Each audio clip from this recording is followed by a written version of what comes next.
Hi, everybody. This is Kevin Sabourin with Rethinking Everything and the Rethinking Dad blog. I'm here with my good friend Scott Noelle today. Very big treat to have you on the program with us today. Hi, Scott. Hey, Kevin. How are I'm you happy doing? to be here. What exactly do you mean by a big treat? A big treat. Well, it is we have an opportunity to talk periodically on the cell phone. Rarely do we have a chance to see face to face. So I'm enjoying the connection. We talk a lot about connection. So I'm enjoying the connection of the face to face via internet. And I look forward to our next chance to actually get together, have a hug, talk about whatever's on our mind, and spend some time together at the, looks like at this point it's going to be the Rethinking Everything Conference 2015. Little Rock. Okay, so I agree that it's a big treat. And great to see you. Thank you very And much. you're so handsome. Oh, thank you. It's the sunlight in Florida. So, we've been talking about this since last year.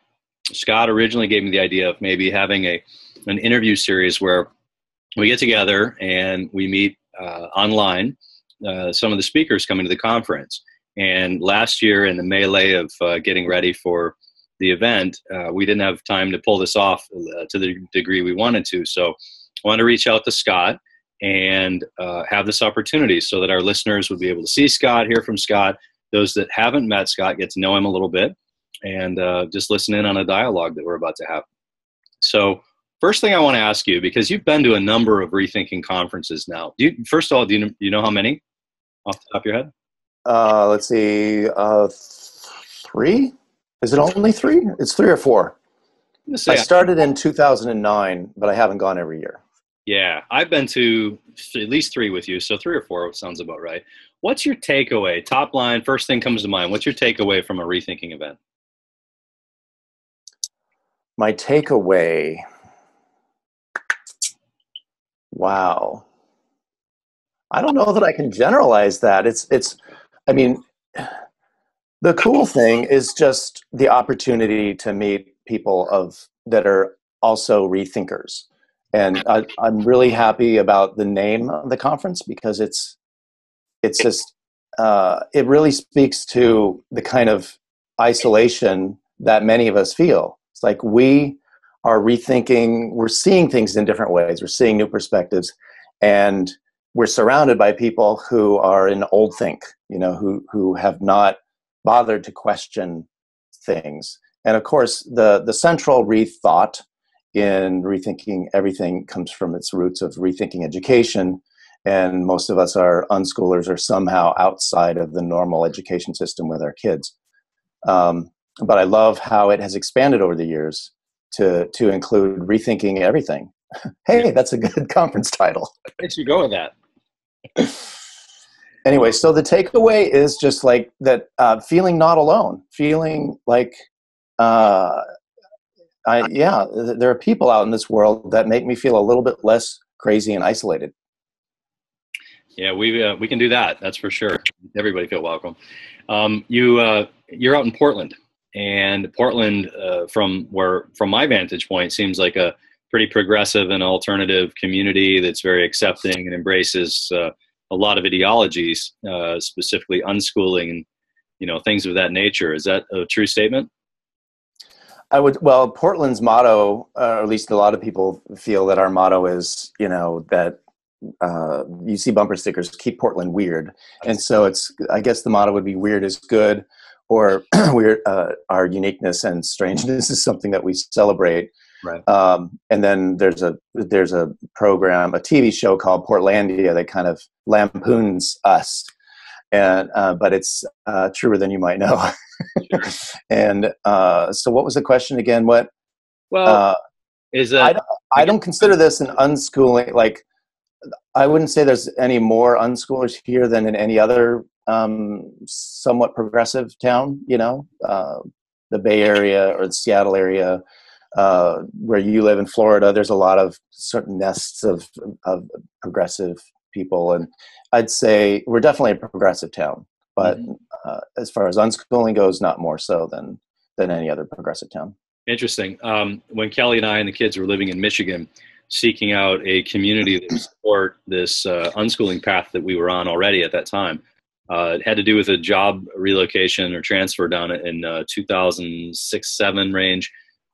We really just fell into this in Tampa, St. Pete, and loved it immediately. There were so many homeschoolers for sure, and then unschoolers. We started to uncover there was a lot of unschooling activity going on, coupled with a nice climate to be outdoors quite a bit of the year. Great resources and a great community for unschooling. So we immediately fell into a tribe and realized that it is much easier to do this with a tribe around us than, we're going it solo like we were up in Michigan. And just kind of sensed that might be the case up in Portland too. You're involved with a co-op up there, right?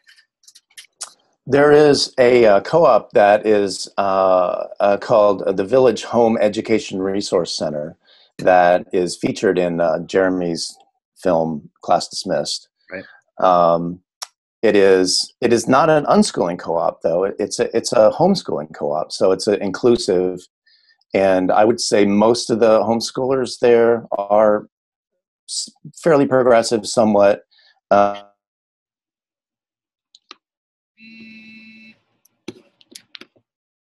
Of those there, but the unschooling is we're kind of like a little bit of a fringe there. Interesting. So so they have there's a lot of they offer a mixture of acts and arts classes. And my kids go there for the arts classes because we don't really study academics as part of our unschooling path, unless of course they want to and they can. But it's a great opportunity to be involved in an organization that brings together homeschoolers and puts on theater productions and musical talent shows and things like that. Nice. Well, we have a similar thing happening here. We are a part of a co-op that is there's definitely more homeschoolers than unschoolers, but we commingle, cohabitate really well. I mean, there isn't a separation component. Other than maybe how the class structure is designed, the homeschooling audience feels more of a need to have particular content, I think, than the unschoolers. But we commingle really well, which is one of the things I like to remind myself that, because we commingle well, that we really just, we come from a place of this self-designed living is really, what's critical to us. As long as the kids are making the decisions and they have an active role in determining and deciding what they learn or when they learn, how they learn, that's really the key, and if those of us on the unschooling side of the fence just sort of remind ourselves of that, we commingle really well with homeschooling and many other alternative education audiences. I sense that's probably the case at Village too. Yeah, we call it Village Home, and yeah, I'd say there's not really a problem with segregation. If any problems arise, it's usually differences in parenting style. Mm-hmm. And then that can lead to differences in interests of the kids or the sort of the way they socialize. But for the most part, it's just good people. Yeah. And we're not really interested in judging each other. I wrote a blog post about labels not long ago because I noticed a lot of stress and tension in my local community about these labels of unschooling and radical unschooling and whole life living and these, what ostensibly can be small nuance differences and sometimes big. They were causing a rift and a real divide between people who were intellectually or philosophically, had differences in the way they approach this. If there are, so am I unschooling? I'm unschooling if I let my kids sort of educate themselves without a curriculum. I'm a radical unschooling if it backs up into the household and it becomes more part of our family vibe and our philosophy and our structure. And at least that's the way it's defined locally. And there seemed to be for a while a rift between those groups. And I suspect with all the different people you talk to around the country, whether it's your writings or your coaching, or you must see and hear that those and bump into those philosophical differences in these little subcategories a lot, don't you? Yeah, and I tend to think of it less about the educational philosophy and just more about a life philosophy or a relational philosophy, because to me, unschooling is, I don't even like to call it unschooling. I'd call it partnership education. And because it arises from this attitude of partnership that is sort of our philosophical core in our family, that we want our relationship with our kids to be a partnership relationship. And if that's your starting point, then the idea of saying to your child, you have to do this, whether it's an educational curriculum or doing your chores or eating a particular food, it doesn't compute with the idea of partnership. Mm. If we're partners, then it's really more like what I would consider a healthy adult partnership. So I don't tell my wife what she has to study. I don't tell her that she has to go to bed at a certain time or eat a particular kind of food. And so those are choices that she makes on her own. And I consider myself her partner. So I'm going to maybe measure in sometimes, say, hey, I think that's working really well for you. I think that other thing, I wonder if you think maybe it's not working for you, and so it's all about workability in partnership. It's like, how can our lives work together, and how can I support you to make your life more workable? How can you support me to make mine? So it's a whole different orientation that blurs the line between education and just living. Right. That makes sense. Well, your kids must feel like they're partners and connected. I mean, what are some of the better examples that your kids would say, I really feel like a partner with you, Mom and Dad, in this area? Is there some areas that stand out where they might really feel connected in your family? I'm not sure how to answer that, because it's almost easier to answer what it's not, and which is, I suppose, why unschooling is the. Let's go with that. When isn't it working for them, or where is it not as clear? Well, what I mean is that they don't really know that it's working compared to not working, because we've never done the not working thing. We've never done, for example, we've never had chores. Mm-hmm. We all work together in whatever ways create the best flow for our family. And so they don't have to clean their room before they can play video games. It's just you clean your room when you need to. And if at some point your room is such a mess that it bothers me, right, or that I think it's unsafe, and then it triggers my role of being a protector of my child, then I'll clean it, or I'll ask you to clean it with me. But I'm never going to say you have to, or use it as some kind of leverage. You can't do this until you do that. So that's an example. They've lived that way all the time. And yesterday, it's kind of funny, because yesterday both my daughters decided, with no prompting from our parents, from me, from me and my wife, they both decided to do a cleaning day. And they did a thorough cleaning and getting rid of all the junk that was lying around in their rooms, in their drawers. And it's just like, it's so satisfying to walk in one of my daughter's rooms and see the beauty they created because they wanted to, right. And that they got to get the full benefit of that process of doing it for themselves. The empowering feeling of, when I want to create a beautiful space, I can. Not I clean up my room the minimum possible to get out, to avoid getting in trouble, or right. to get my pass for video games or whatever other parents do. They were internally motivated from a desire to just do it, rather than a desire to please somebody else and somebody else's expectations. Right. I think I was asking that because, honestly, it felt like an impossible rhetorical question as I asked it, so I apologize for that. But I think where my brain was trying to go was, we obviously live a different lifestyle than a number of people out there. And I was trying to create an environment with that question of letting people have a look inside what life might be like, and what some of the wins or losses might look like in a progressive partnering family. So I like your example of the cleaning, and I'm sure there's a multitude of other examples. My family, I'm always looking for connection, and that seems like that's almost my cue when things are really working. Not that I'm measuring their connection to me, but it's noticeable when we connect, right? So when things are harmonious and I'm not in their way and I'm not imposing something or demanding, whether I'm overt or passive about it, conscious or unconscious about it, I notice the connections, and that's something that really tells me that I'm on the right track. And when I notice the distance, it's usually a cue that I'm showing up in some way energetically that's affecting them. So it really keeps me in check. So kind of my litmus test is connection.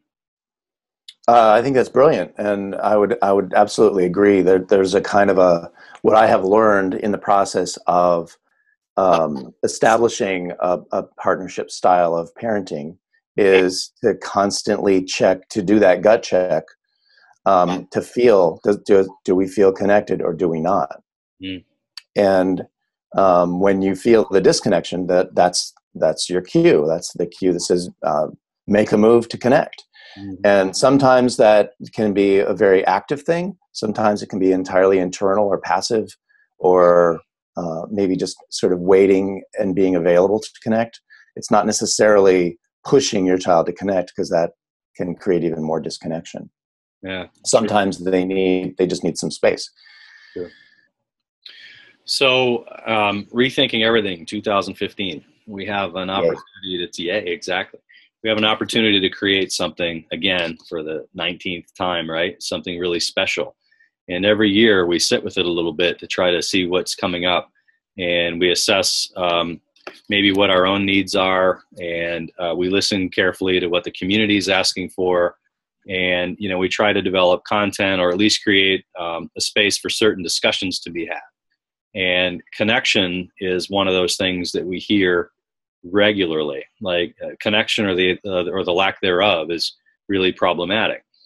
Whether it's the interpersonal connection of the partnering effort with the children, or whether it's a relationship between a couple, or whether it's the community at large, the lack thereof, maybe lack of tribe or connection outside. So a number of our topics this year are centered around connection. I think that's so appropriate, and it is the issue of our times. I really think it's why it's so perfect that you're bringing Charles Eisenstein in, because he's talking about this shift from an age of separation to an age of reunion, and when we talk about feeling disconnected, we're not talking just about a particular day or a particular turn of events with our kids or with our partners. It's a pervasive thing in society. It's written into all of the media. It's written into the stories and the movies and the books and the press, and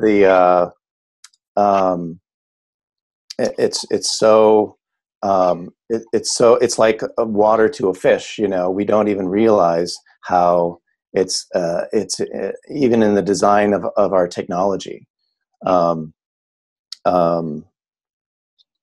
So yeah, I mean, I could go on and on about that, but it's really something where we actually have to take extraordinary steps to rediscover what connection truly is. And sometimes that can be like, turning off all the gadgetry and not accepting a substitute connection. Sometimes it can be a kind of maybe a spiritual practice. There's a lot of different ways to deepen our sense of connectedness. And I think I'm happy to hear that you're bringing that as a major theme for this Rethinking Everything conference, because there couldn't be a better time. One of the things we did last year, I don't remember how much you remember of this or whatever, but we tried to incorporate more of a ceremonial vibe to certain elements of the conference, and whether it was the community labyrinth walk or the procession, the burn bowl ceremony, or the floating candles, the intention ceremony, there was just moments, whether you partake or not, there were moments out there that were potentially community building that hopefully, if they work well, open people up to this connectedness with the others, at least immediately around them. if not to a different time or a different place or a different energy, it at least allowed the connection of the people that were around them. And so that we could sort of process this as a whole and create the whole is greater than the sum of the parts argument, and let it actually play out. I was really moved by those personally. I was instrumental in putting a lot of those together. And I mean, they were important to me, Kelly as well. We both felt really strongly about them. So we plan to have those back again. And one area, and we'll continue to do those things, but one area that we're adding to it is we're changing the flow of the conference so that there's more meat. Like, we start out as a big group and then we'll go into a focused area and we'll come out of the focused area and go back into a big group. But there's certain intentional bottleneck points, maybe bottleneck's not the right word, gathering points, community points, like with this open space technology. We'll start out and we'll have a general session and then we'll break into small breakout groups. Really excited to see how that's going to play out this year, because I have felt in the past like there were multiple people in multiple rooms simultaneously, and I wasn't around enough of them at the same time. We're going to try and change that this year. Yeah, I think it's great. The experiments that you're doing are gonna yield some positive results as far as discovering what works for this kind of community. I think it's just there's no way to avoid having to do experiments. And I like the way you've sort of divided it between some new experimental things, but some of the old standby things that people are used to and have come to love over the years, so that we can evolve the conference and evolve the event, the experience. That's what I'm trying to say. Yeah. Well, the other thing that comes from that as we subdivide and look at different demographics is that there's a lot of feedback from the female audience that they're looking for a particular type of content, and the male audience is looking for another. And then there's the teens and young adults that have yet another need. So one of the things that bubbled up this year was we have two wonderful people leading some major areas of content. Charles, as you mentioned, Charles Eisenstein will be starting up a sacred masculine conversation where we can connect almost in an anthropology-like environment, the past and the future and this story, the space in between these stories. Like, where do we come from and what are we evolving into, and what trials and tribulations are we bumping along the way? Melissa Rivera will head up the Sacred Feminine, and in a similar context. There'll be a lot of discussions of body wisdom and emotional intelligence and collaboration, and a real look into what are the differences in those not personality types, but communication styles or orientations.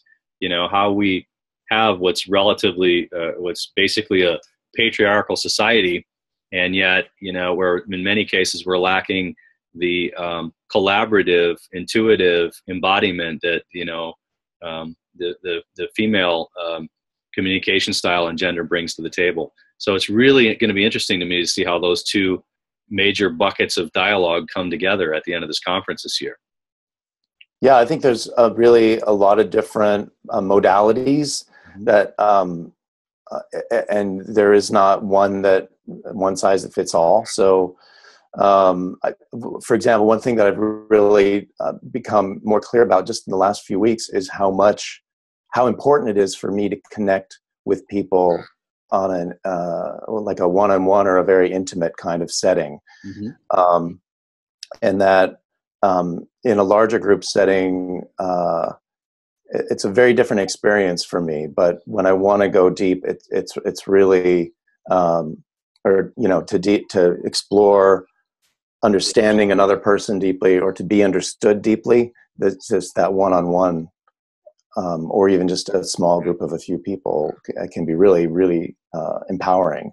So I'm looking forward to that. And this idea of the breakout groups where people have, the way you've described it anyway, is that, people feel drawn to a particular conversation.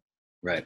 In the moment. So it's not like something that was planned weeks or months in advance. It says in the moment, the people, their spirit moves them into this particular corner and they all meet. It seems like just a really powerful way to have a deeper connection. Well, yeah, that's a great way to sum up those two statements, because yeah, if connection was what I really came there seeking, and I was a witness to this conversation you and I are having, and in this conversation, what comes up is, sacred masculine and men's tendency towards solving problems and building things and being goal oriented, and maybe what we may be lacking is a collaborative and something else. And I heard you and I talking about that, and saw both of us raising our hand to go sit in that session. As a listener, I may be compelled to say, I get it. I like their energy. I like where they're going with that. I want to go hear that. And yeah, actually, that I didn't come here knowing that, but that's the single one thing I want to take away. That's the beauty of open space, is it happens in the moment. It's very spontaneous, and you're moment by moment have the opportunity to prioritize your takeaways. I'm really excited about it. Good. So, well, let's talk more about, because I feel like we're kind of heavy and serious here, and it's not quite conveying what it feels like to be at RE for those listening here who might not have ever been to it. There's, to me, it's so much more. I mean, it's an interesting mix of really deep and profound learning or connection or experiences in some of the sessions, along with a lot of fun, being silly and goofy and doing things with the kids or for the kids, or there's just so much there. And then there's all the downtime where you just, you find people that you want to just get to know better and just hang out. Some of those things are just so much more than what we're talking about. I don't know how to convey that energy except in some ridiculously silly way that's I'm probably going to suppress right now. Well, I won't suppress this one. When I first met you the very first year, you were wearing that sticker on your chest, on your shirt. It was free hugs, and you're walking around giving out free hugs. And I thought, and I had read your product. I had read Daily Groove for quite a while, and it was one of the few things that I didn't turn off on my inbox or my feed stream. Every day it was a wonderful daily nugget, a wonderful gem. So I was at some point going to reach out and say hello to you anyway. You know what I mean? And tell you exactly that. I had to tell you that. And, and your simple, kind gestured, accessible approach, just went up and gave you a hug. Like, of course, the sign says to, right? And so it was just wonderful that, first of all, you made yourself vulnerable and available, and you contributed to the fun, of the environment with that gesture. So that's the first thing that stuck in my mind. But and before you go on, let me just say, at RE, I am completely huggable with or without the sign. So anyone want to give me a hug? I love that, and it's a Portland thing, right? Absolutely. Everyone in Portland hugs. I went to the East Coast a few years ago and met some people who were less huggable. Apparently, it's a West Coast thing, or I don't know, maybe it's just certain communities, but I think that's just one of the great things about participating in a community of like mind is that there's this feeling of instant rapport. Yeah. Like I belong here. I don't have to explain myself, or I don't have to hide anything about myself. I just I feel immediately accepted, and things that are quirky about me or my family don't require an explanation. So there's just this warmth that is embodied in a hug. Yeah, and it fits right in this.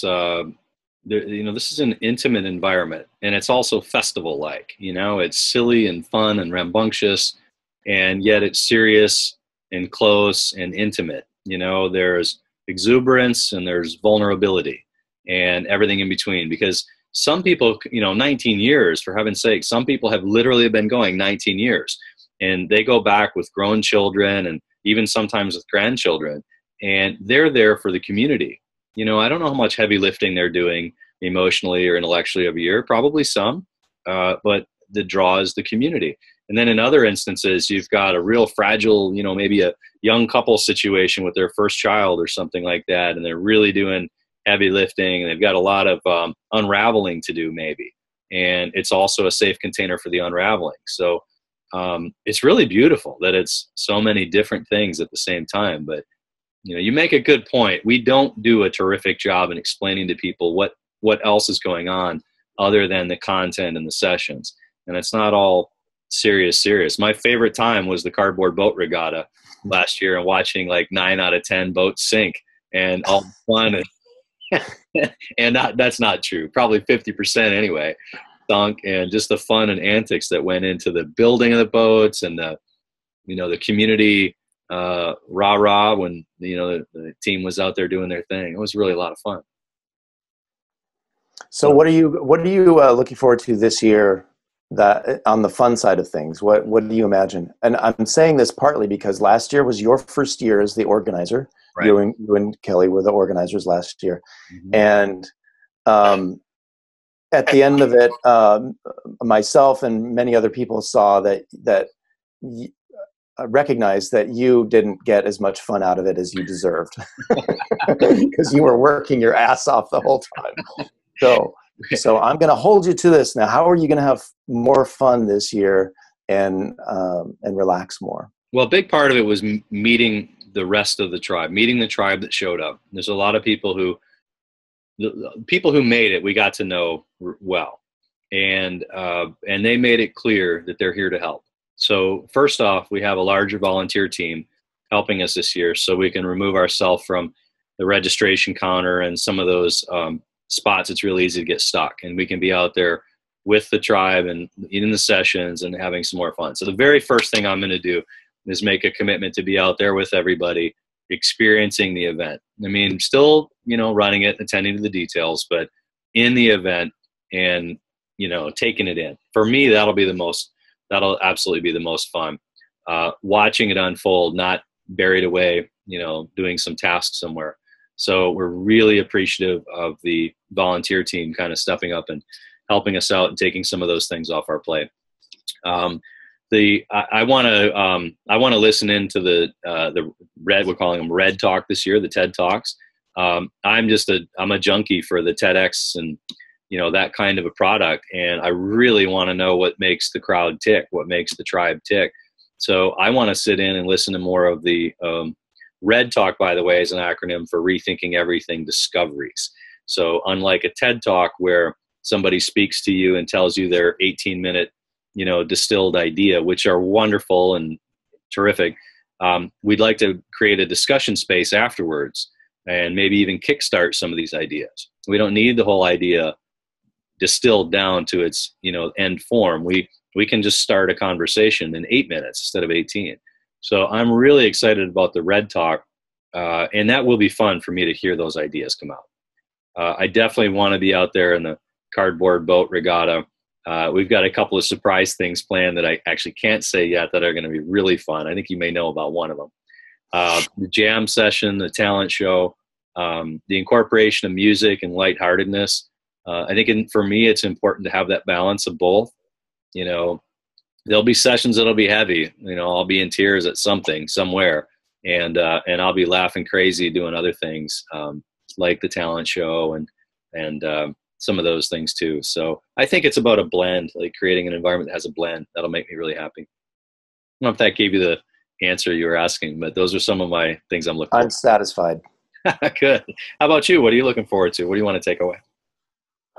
Well, frankly, I'm most excited about getting to meet Charles Eisenstein. Mm-hmm. Because as you know, it was my suggestion that you bring him on board. I don't think you had heard of him until I said, "Hey, this would be a perfect guy for this conference." You were the first, and then in rapid succession, about 4 others. So, and it was important, Charles, for him to hear that, honestly, because when he's obviously got a lot of things going on, could be a lot of different places, including Burning Man that weekend. But when he heard that. This is important that we hear from you because there's a number of people who have specifically requested your content. You're right in our wheelhouse. This is the kind of stuff we talk about, and we would like you specifically to be here. He actually said to me on the phone, he's like, "You're not playing fair." It's not about playing fair. I'm just being honest. So let's get to it. Let's do this. So anyway, all right, Charles Eisenstein. That's one. Yeah, I'd say that that's the thing I'm most excited about, because he's been like a hero to me. And when I read his latest book, which, if I remember correctly, the title is, help me out, the more beautiful world our hearts know is possible. Personal as possible. Correct. Um, and when I read that, it was just like, yes, yes, yes. Just constantly having a soulgasm every time I read each chapter, because it's so beautifully put into words what I've been feeling and thinking for many years. And so very excited to get connected with him. And what else? You know, I mean, I love all the fun things and the canoe rides and the uh, the campfires and the singing and all that kind of stuff. I look forward to that. But I have to say, I love being in an environment where I can be of service. And what I love most about a conference like this, when I'm sort of part of the I don't know what you call me, part of one of the speakers, or but I feel like I just really welcome the opportunity to have um, to have my brain picked, to have people just come up to me and say, Scott, help me with this. It's just sort of what gives me a sense of value in life, is or my sense of mission in life is just sort of to be someone who can answer questions when the standard answers don't apply. You remember that And conversation we had a couple of months ago? which one? Well, it was the one when I was driving back from Miami, and we said, I'm not exactly sure why I picked up the phone to call, but I just know that there's an important reason. And after an hour or so worth of conversation, we had settled in on the notion of being in service to others while having fun simultaneously. And I have taken that away from that conversation and probably repeated that to myself whenever I'm in a stuck moment or confused about what my next step is. That's become a new litmus test for me. Am I having fun? Am I in service to others? If it's not fun, sit with it, figure out a way that it can be fun, or am I serving others? And or is this, is it not? And if it meets those two criteria, then I can usually get right back on the path pretty quickly. So it wasn't a conference. It was an aside, but it was a conversation that you and I had that was really important for me. Yeah, and I don't think it's not like it's not something I would generalize to every person. I think some people are just more wired to to serve in particular ways or to contribute in particular ways. It's like if someone is funny, then that's their way of contributing, and they need some people who aren't funny, who just like to laugh. So there's this kind of this dance that we all do, and we have all these different characteristics, and we come together in the right way, and it just creates all this beautiful value, beautiful, I would even just call it love, that when people come together and they're like a puzzle piece, my needs match your gifts, and your gifts match. No, I said that wrong. You know what I'm saying? When the gifts and the needs match, then you just have this beautiful channel for love to come into the universe.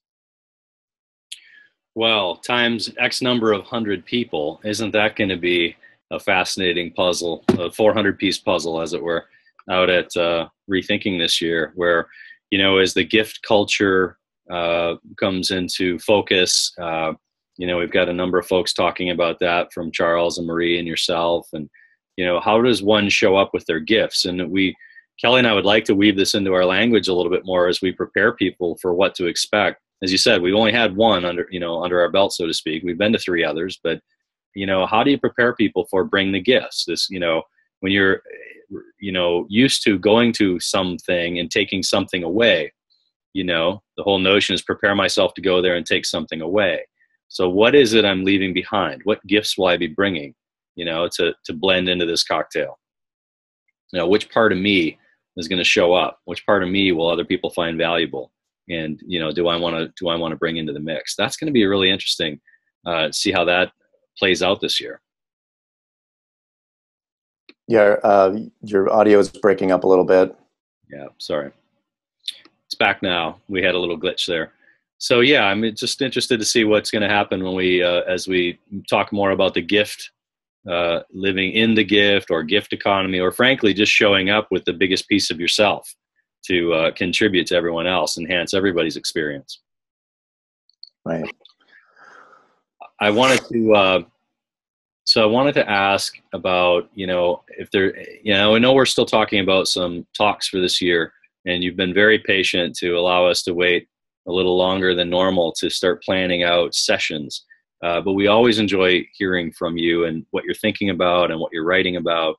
And usually I ask speakers, what's on the top of your stack right now? Either what's the book on the nightstand, or what's the thing that keeps you awake at night thinking about it.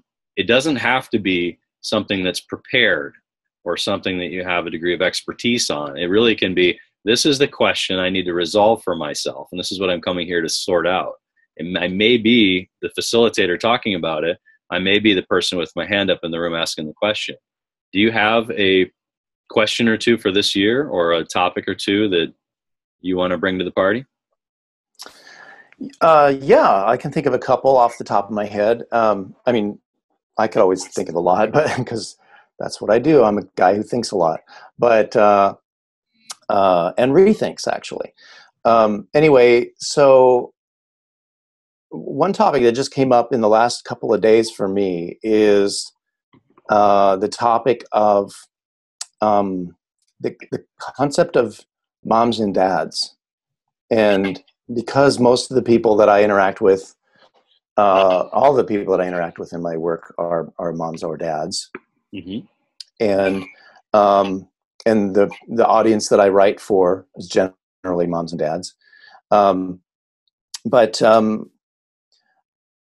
I've noticed lately a feeling of something is up, something doesn't feel quite right when I think about the collective audience or consciousness of quote moms and quote dads. You know what I mean? Yep. And you'll know, you can feel this if you're tuned in. You can feel it when you're participating in a particular group or audience. Like if you go to certain websites that are designed to appeal to moms, for example, and there's a vibe that is kind of, we're moms, it's like, and there's a whole culture that goes along with that. It's the same thing with dads, although maybe because parenting is more of a maternal thing associated, it's maybe less strong with dads as it is with moms. But every time I see some sort of like a romantic comedy, or there's characters that are moms and dads, and all these different cultural messages about what it means to be a mom or a dad, and I've been feeling like there's this kind of yuckiness in there somewhere that I've just started to question. Right. About, and I realize that the people that I most enjoy talking with and working with are people that operate outside of that stereotype, or outside of that role or label of I'm a mom. Right. I mean, obviously I am a mom or I am a dad, but there's a way in which you can be in it but not of it. And I find that especially in the mainstream, there's just so much people are lost inside those roles, and I don't feel like I'm connecting with them. Right. So that's something that's on my mind lately. I haven't really gone much further than that, other than clarifying for myself how much I want to connect with people beyond those labels and roles.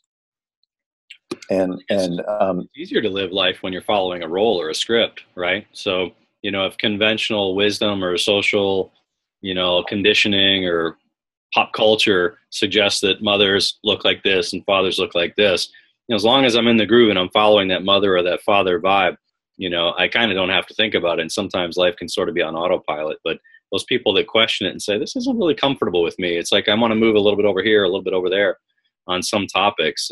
I get it. Maybe what it is you're more comfortable around those folks because they're more in alignment with their own being or themselves. You know what I mean? As opposed to sort of artificially just following along. Yes, and I think there is a kind of a way that anytime you group people by label or a role, there's a tendency for the participants in that to become sort of reduced to that, and not necessarily. Like I said, I'm still sort of formulating these ideas, but there's a sense that because of that reduction, there's also a reduction in compassion and empathy. There's more of a tendency to judge. You're either following the role or you're not following the role, right. And so it starts to feel less friendly, or that the friendship is very precarious. You know, if you have friendship in this group, it's dependent on you being totally aligned with the role. You see what I mean? Yeah, I do. And so it can create an environment in which you start to not feel safe to express the parts of you that color outside the lines of that role. And that's kind of it's that kind of little toxic element that is bugging me and has me thinking about it. I could see a discussion or two popping up around that. Yeah, that's just the kind of thing that happens at RE, no doubt. Anything else working its way to the top? Well, I've been thinking about screen time and preparing to do some writing about it. It's a kind of an overwhelming subject, so I don't know how far I'm going to get into that before September. But that is a conversation that has always come up especially in the unschooling and parenting in general. That has been a conversation that tends to be, I feel like it's oversimplified. People tend to be for or against and aren't necessarily looking at all of the complexities of what does it take to navigate a very not obvious path, because there are certain things that work in one way and don't work in another, and then you switch it for another perspective and that works and this doesn't work. And so I kind of want to compile a lot of that information and start talking about it, open a conversation about that. And I know a lot of us struggle with it, especially as unschoolers, where the general the general concept is I am not controlling my child, right?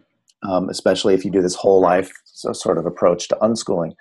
And then if the child ends up choosing to spend all of their time in front of a screen, and I can't help but notice I'm in front of a screen right now. There's all kinds of opportunities for hypocrisy too. Right. Anyway, so parents really struggle with, well, is this right? Is it healthy? What are the effects? What are the effects of allowing it? What are the effects of disallowing it? And it's a very complicated process for each individual to figure out what makes sense for them and their family. And that's kind of what I want to speak to. So that's another one. I'd be interested in hearing about that as well. We have some kiddos who are really into their game time and some media and some movies.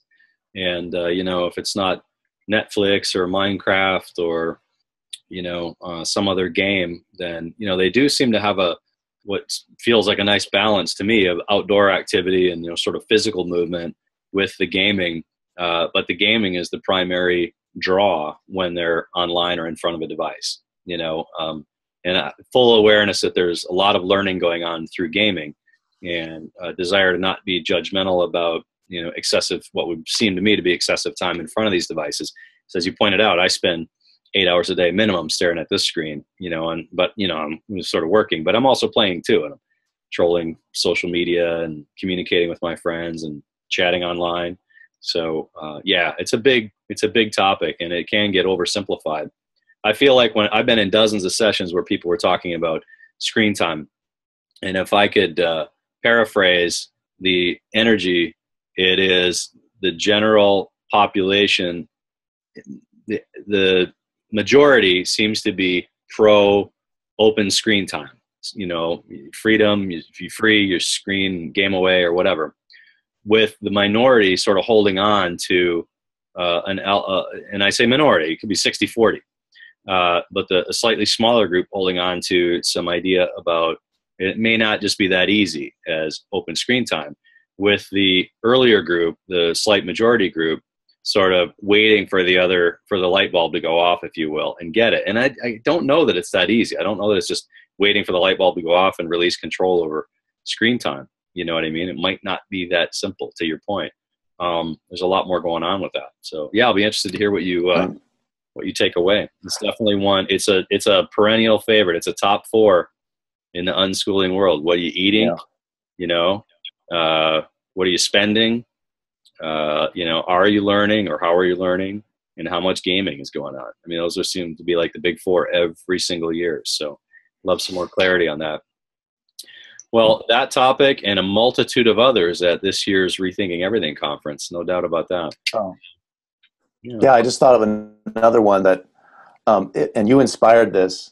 I mean, you didn't inspire the feeling, but you inspired the idea that it could be a topic when you described to me this idea of having these sort of open-ended talks that are sort of coming into formation on the fly. And I had an experience a few weeks ago where I was sharing something with my younger daughter, and it was something that touched my heart, and I started crying. I mean, I wasn't bawling. It was just like my throat got kind of tight, and you know that thing that when something really moves you, yep, and you start to kind of get weepy. Yep. and that's something that doesn't happen to me very often. Mm-hmm. If we address this at the conference, then I'll tell the specifics of the story. It's really quite poignant. But the idea for the topic was what are the things that do that to you? Mm. What makes you cry tears of joy? Or get weepy when you think about it or talk about it. And I feel like that would be just sort of a very interesting way to have a doorway into people's hearts and souls, to have a conversation based around that. And what are the things that when you talk about it, you get a lump in your throat because it's so powerful or meaningful or beautiful to you? Melissa Rivera would talk about in her Body Wisdom talk about really, really paying attention to these body cues and doing exactly what you just did there as a great example of where her sort of professional background is. I'm always fascinated about how she'll connect dots in that area, and she'd be a really valuable contributor to that conversation. But you know what, we tend to desensitize ourselves, so I've learned, in many ways, and we haven't really properly been maybe trained or conditioned to listen to those cues. In the conversation with Jeremy Stewart, for example, he brought up, you know, the tendency with young boys to not allow the crying, you know, the toughen up and deal with it thing, you know. So, you know, anger is a perfectly legitimate expression for the young lads, but, you know, when you get into tears or anything, you know, sort of softer looking, that, you know, it isn't really welcome. Whether you said or not, you understood that that's not a appropriate response. So you tend to desensitize or shut down certain portions of your intuitive knowing. And yeah, consequently, you don't really hone those skills. So when something does bubble up and it gets through those layers, it is really important to pay attention to it. That's my contention. So you know, when I think about a conference, like, how do you take, you know, 500 people and go to a conference and expect everybody to show up with the same skill set? You know, like when I say skill set, ability, preparedness, readiness to absorb whatever the information is that's coming. So like if vulnerability is my issue or lack thereof, you know, that could be exactly the thing that I need to work on. So what kind of skills could we help with? Like could you prepare yourself to be more vulnerable, you know, so that you open up with less layers between you and the topic? so you can actually receive the message, right? And it might come from paying attention to things like what made you tear up in the first place, you know? So I said this to you the other day in a something I wrote, but I'm going to tell you again now, you have an amazing ability to take those 200 or whatever words and articulate to people in a very poignant, understandable, relatable soundbite, the nugget that you really need to leave with, to distill that down. So I'm very excited for the work that you'll do, whether it's screen time or whatever, because I really, really appreciate that about you, like how you can take a message and just congeal it down to the really, truly important stuff and present that back to people. It's like an amazing skill that you have. So, yeah. It's easier to do it in writing than in person. So I think when I'm in person, it's more like you get an inside look at my distillation process because I have to start with 10,000 words and then narrow it down to 1,000 and then narrow it down to 200 and then 100 or whatever. Yeah. But I don't know that.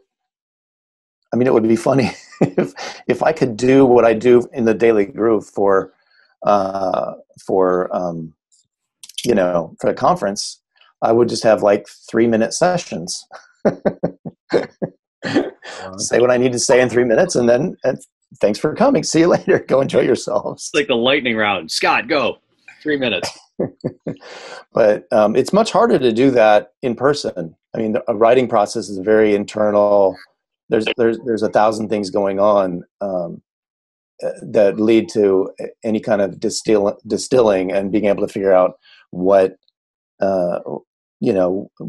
conveys the meaning and what is extra. Yes, indeed. Well, you'll have to manage our Twitter feed, and you can use 160 characters to work your magic. Each session, you tweet out what just happened. That'd be awesome. Yeah, I think if I were a heavy Twitter user, I wouldn't do anything else, because each tweet would take me about 4 or 5 hours to write to try to distill a big thought down into 140 characters.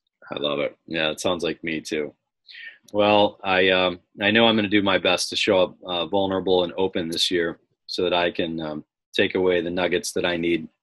That is a personal goal for myself, to not get overwhelmed with all the activities that will be going on at the event, so I can truly immerse myself in it and celebrate and contribute. I want to bring, my gifts too, and throw those into the mix. So you've reminded me of those things through this conversation tonight, and I appreciate that. There may be some tears of joy. There may be just some tears. We'll see. Some kind of tears. Some kind of tears. Whatever it is, it'll be a treat to be there with you and your family.